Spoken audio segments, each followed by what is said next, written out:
It's Friday, September 21st. Welcome to TV7.ca News. I'm Paul Huckalak. Today, we talk about the renaming of a local hockey arena for a retired NHL All-Star, the city's upcoming Culture Days, and we shine a spotlight on a local entrepreneur. But first, St. Albert as a city is thriving and profiting. That was the message Mayor Kathy Heron had for a full room as she delivered her first State of the City address this week. St. Albert is growing, and the mayor says council has been meeting with developers who are eager to build in St. Albert.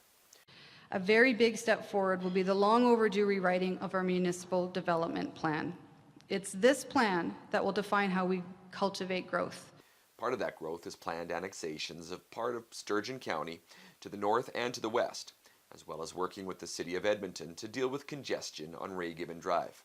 I won't give you false hope that the province will spend over $300 million twinning Ray Gibbon Drive. Paying for improvements to roads is difficult, especially in this economy. Mayor Heron says she's been working with Edmonton, as well as other surrounding communities, to impress upon the province that Ray Gibbon Drive is a regional road and needs improvement. The growth of businesses in St. Albert was also on the mayor's mind. From giants like Costco and Lowe's to small startups like the Confections Cake Company and Black Diamond Distillery, St. Albert is a city that is welcoming new businesses. Heron credits St. Albert's low tax rate with helping spur economic growth, but says the city should work to bring down the cost of development and cut out some of the red tape involved. In her speech, the mayor had a challenge for those looking to help St. Albert grow moving forward. Think big. There is no room in this city for mediocrity, especially when dreaming about our future. After the address, TV7.ca's Lisa Ruffiange caught up with the mayor for a one-on-one interview. Among other topics, the mayor had a lot to say about the province's relationship with Alberta's municipalities. I am joined today at the St. Albert Enjoy Centre with St. Albert Mayor Kathy Heron. Mayor Heron, we've just completed the State of the City meeting this afternoon. I have a couple of questions for you with regards to some of the items that were touched on. In a recent Tech Life interview, you mentioned that St. Albert has been referred to as the child of the province, in that often federal permission is required and you'd prefer that St. Albert be legitimized governmentally speaking. Can you explain how not having this validation impacts your ability to properly advocate for the things that you feel St. Albert needs? And I don't mean just St. Albert. I mean all municipalities across Canada. Honestly, I would like to see us as a recognized level of government with our own sources of requisitioning funds, etc. So it does get in the way.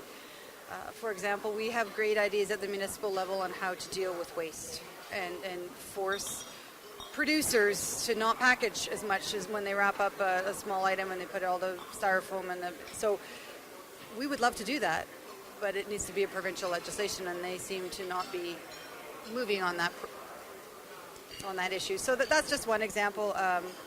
The federal government does have a big grant program called Investing in Canada, but the money has to flow through the province and they have to match the money, and some provinces are very cooperative about it. Alberta is making it a little bit more difficult. So we get infrastructure money over here, but now they're going to count that infrastructure money as matching. So I just would like the money to come straight to us. And we are elected by the people just as much as any other level of government, and we should have the same accountability and the same authority. Now, can you explain to me how that's been, rectified to some degree with the possible twinning of Ray Gibbon? So if we had the money straight to us, we probably could have twinned Ray Gibbon a long time ago. But we have to ask the province for the money, so because we can't do it ourselves with property taxes. It's way too expensive. But as I said in my speech, we have some very positive emerging discussions right now with the province on Ray Gibbon. So I'm hoping in the next few months be able to announce something. Hopefully this time next year we'll maybe even see some work on the road. That would certainly be nice. Yeah. Your personal profile has a lot of great information on your own personal interests, including your love of TED Talks. I do love them. Yep. Yes. Namely Brene Brown. Now, this is a little not city related, but if you could have your own TED Talks platform a Kathy Herron TED Talks. What would you like your main message to be to the residents of St. Albert? That's a tough one.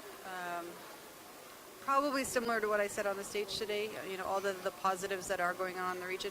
I would love to do more research and expand on municipal government as a topic and how they can succeed.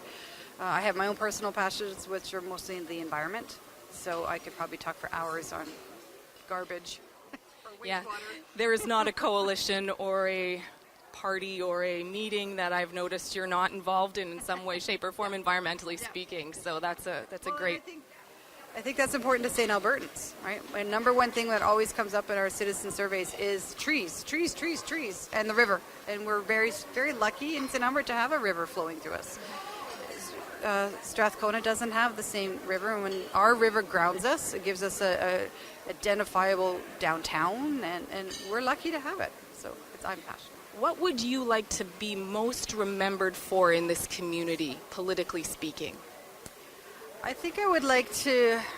I've heard some people say that we're at a time in St. Albert where we're not so much the small town anymore. We're becoming a bigger city, and I've heard that Nolan Kraus was the mayor of a small town, St. Albert, and Kathy Herron will be the mayor of a big city, St. Albert. And I think you can be a big city and still keep the values of a small town, but I think also at the same time, we're 66,000 people right now. We have to recognize that we're a big city, and we have big city issues like traffic. And so we need to address those. And so it's a bit of a shift. Mayors of small towns, you know, they go to every 80th birthday party and they go to every new baby that's born, and they have that time. Mayors of big cities have to focus more on the strategic direction. So I think that's kind of where I'd like to be. I would love to be able to resolve Regibbon. I'd love to be able to build something in this term, a recreation facility, and I'd like to be known to have a very collaborative annexation with the county. Fair enough. And finally today, just a personal question for you. I know that you are very large into reading, gardening, kayaking. Can you tell us all, especially me because I'm wondering, what is on the bedside table of the mayor of St. Albert? What are you reading right now? I'm reading a Ken Follett book. That's not that exciting. I tell you, I tend to listen to books more nowadays than read them, but I do so much reading with my job. So when I'm not doing it, I'm just reading for pleasure, just fun stuff. So it's called The Edge of Eternity. Good enough. Again, I am joined with Mayor of St. Albert, Kathy Herron, at the annual State of the City address in St. Albert. For TV7.ca, this is Lisa Ruffiange covering What Matters to You. Some on City Council are wondering if not exempting school buses from changes to the idle-free bylaw is setting a double standard. The existing bylaw prohibits drivers from idling more than 3 minutes during a 30-minute period, unless the temperature is above 30 degrees or below zero. The changes seek to remove the temperature exemption from the bylaw and give drivers the ability to idle for just 3 minutes flat. Certain vehicles, such as city buses, are exempt. School buses, however, are not, and some on council are worried it potentially discourages parents from letting their kids take the bus when it's cold and drive them to school instead. Council passed the first and second readings of new bylaw this past Monday and defeated a motion to postpone the third reading until bus companies and school boards could be consulted. Meanwhile, City Council is considering renaming Ainsdale Arena for a homegrown hockey great.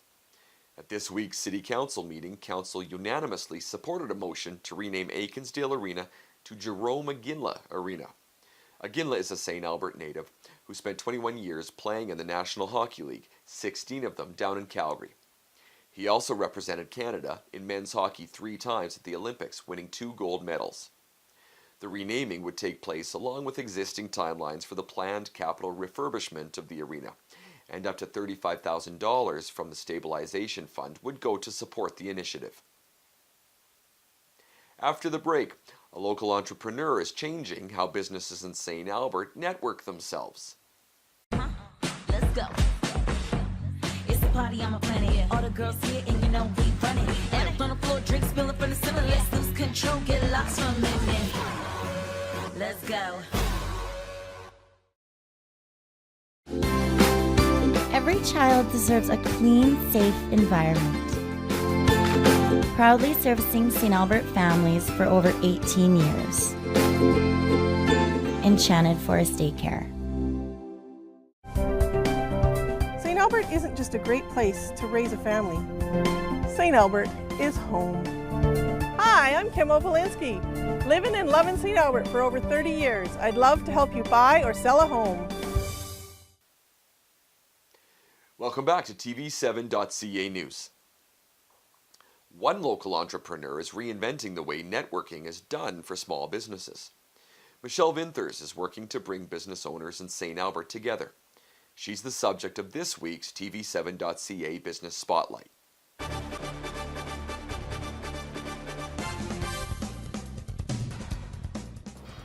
We're Networking Reinvented, and we're for entrepreneurs and business owners in the Edmonton, St. Albert, and area to come together and network and grow your business.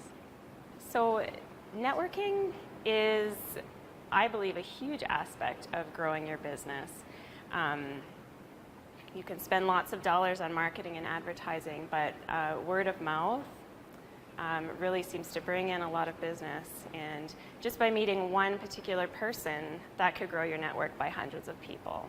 So by bringing groups of business owners together in a room to get to know each other, become friends, that person's network could grow by hundreds of people and, in effect, grow your business.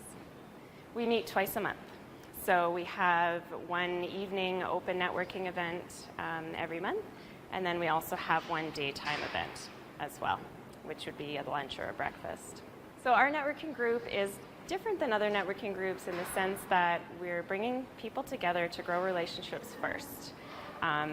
We want to build our businesses based on authenticity and relationships. So it's not a pitch fest. We're not coming to throw business cards at each other and pitch our businesses, right during the introduction. We start with open conversation, not business related at all, so you get to know each other a little bit before you even know what a person does. You can find us on meetup.com. If you're not sure what that is, it's a website where you can join, create a simple profile, and seek out groups based on interests that you like. So if you just search under Edmonton and our group name, you'll find us.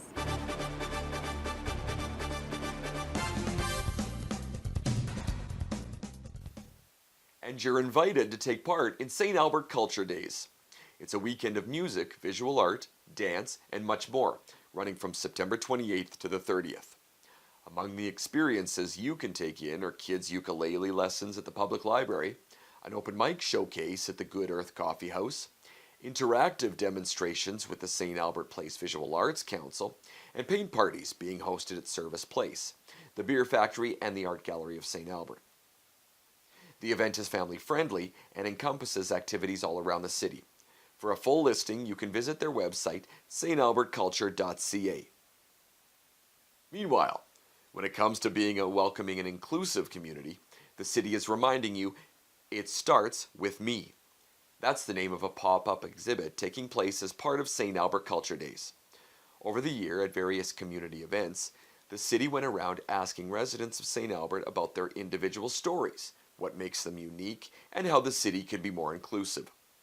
Their stories were captured in photos and talkback boards, and will be displayed on September 29th and 30th at the St. Albert Public Library. And work continues on some local roads this fall. Until November, there are intermittent lane closures on St. Albert Trail, north of Neil Ross Road, as work continues on a new intersection for Erin Ridge. And due to construction, there is a temporary lane closure off St. Albert Trail southbound to westbound St. Vital Avenue. No right turns are being permitted there. You can detour on McKenney Avenue or Mura Drive. And the City of Edmonton also wants St. Albert residents to know there's roadway construction on 127th Street just north of the Anthony Henday. That goes until November, and you can expect delays. And finally this week, the St. Albert Food Bank has been racking up the pounds thanks to a recent food drive in the community. The food bank, with help from both Red Willow Church and the Church of Jesus Christ of Latter-day Saints, handed out 25,000 bags to households in the community to help stock up on donations in time for the busy fall season. As of Saturday, the food bank had collected around 40,000 pounds of food from generous St. Albertans, with donations still being dropped off at various locations around the city. Don't forget, if you have any news tips or community events you'd like to share with our viewers, you can email us at news@tv7.ca or message us on our Facebook page. From all of us here at TV7.ca, I'm Paul Huckelak. Goodbye.